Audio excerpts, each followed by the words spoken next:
В 96-м погибает от руки своего телохранителя. Бандиты, понимаешь, черными повязками.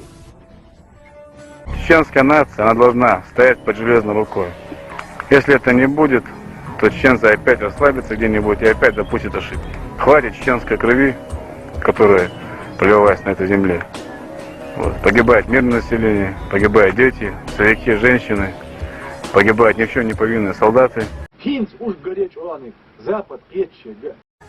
Бандиты, понимаешь, черными повязками.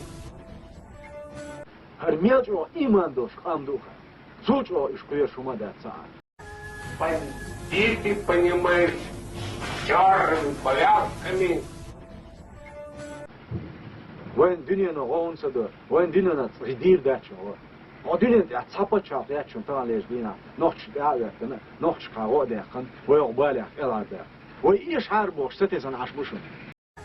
Бандиты, понимаешь, черными повязками.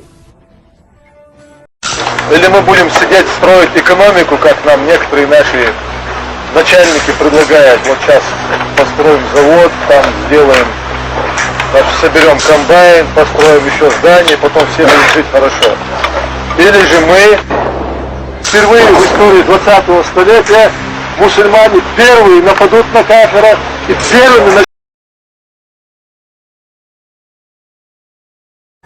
Бандиты, понимаешь, черными повязками. Чем это убиватель? Это главная, основная сегодня проблема, которую мы должны понять.